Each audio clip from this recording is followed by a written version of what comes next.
Hello दोस्तों, कैसे हैं आप सभी लोग? ठीक है, वेरी गुड। दोस्तों आज की इस वीडियो में आयत, क्या आयत, जिसे हम बोलते हैं रेक्टेंगल, क्या रेक्टेंगल। तो आयत रेक्टेंगल होता आखिर में क्या है, किस बला का नाम है साहब? आयत और रेक्टेंगल, जिसे हम इंग्लिश में बोलते हैं। कुछ नहीं करना साहब, एक चतुर्भुज है ये। क्या है? एक चतुर्भुज। चतुर्भुज का अर्थ क्या होता है? जिसकी चार भुजाएं होती हैं उसे हम बोलते हैं चतुर्भुज। समझ आई?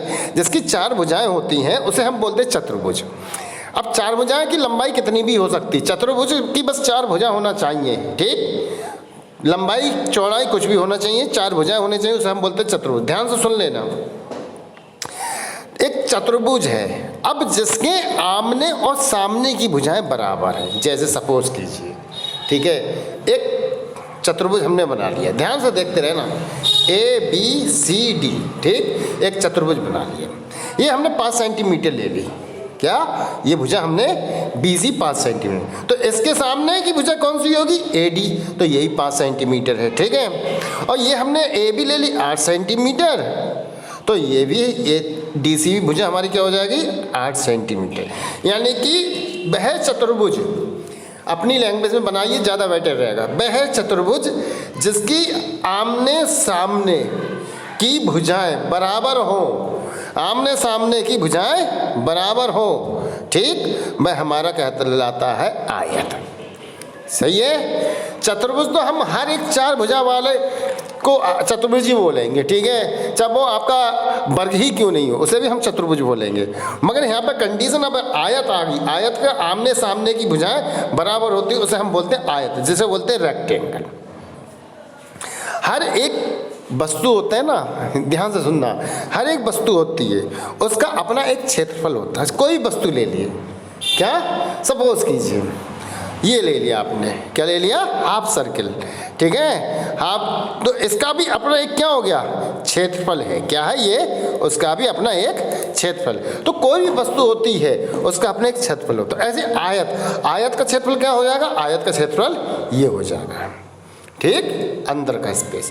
तो आयत का क्षेत्रफल का फार्मूला क्या होता है? लंबाई, यानी लंबाई और इंटू चौड़ाई, बस और कुछ नहीं। लंबाई इंटू चौड़ाई।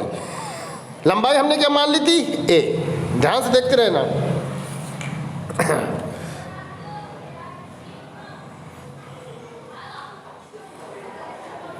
A यानी 8 सेंटीमीटर मान ली। A भी A से शो कर रहे हैं हम, ठीक, इसे A नाम दे दिया, तो A ये हो गई, और इसे हमने नाम दे दिया B। क्या दे दिया? B।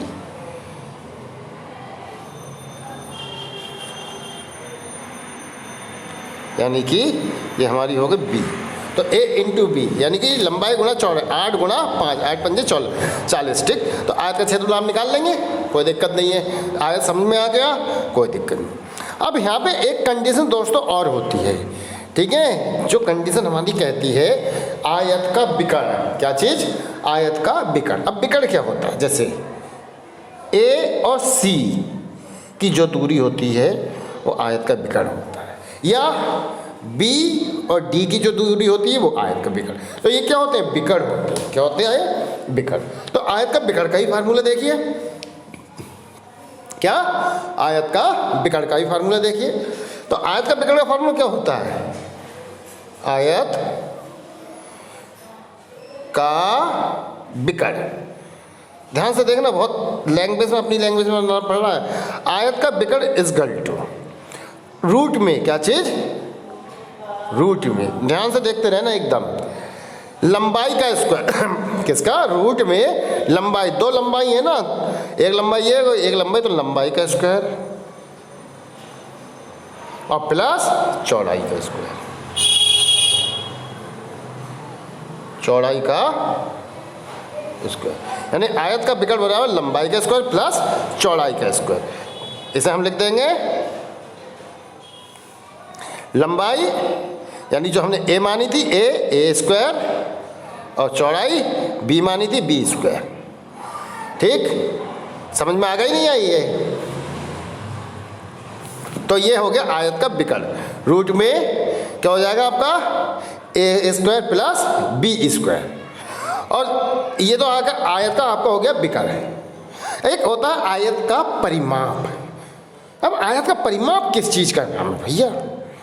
क्या? तो कुछ नहीं करना, लंबाई, क्या लंबा जो आयत की भुजा है, आयत की भुजा लंबाई और चौड़ाई का जो योग आता है वो हमारा आयत का परिमाप कहलाता है। तो आयत का परिमाप, आयत का परिमाप, तो आयत का परिमाप हमारा क्या हो जाएगा?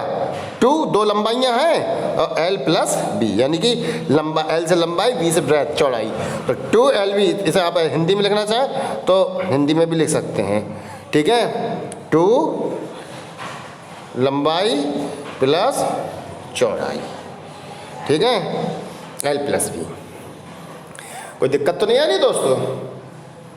है, आशा करता हूँ आपको ये चीज़ समझ में ज़रूर आई होगी, ठीक है? ये हो गया, ठीक है। ऐसे में छोटी छोटी वीडियो आपको बना के डालता रहता हूँ, नेक्स्ट वीडियो स्क्वायर भी बताऊँगा मैं आपको, ठीक है? आशा करता हूँ आपको ये चीज़ आयत जिसे आप बोलते हैं बहुत अच्छी प्रकार से समझ में आया होगा, और नहीं आया हो तो एक कमेंट करना मेरे पास, मगर मैंने पूरी कोशिश की है आपको बताने की। ठीक दोस्तों, चलने की याद दीजिए। जय हिंद, जय भारत।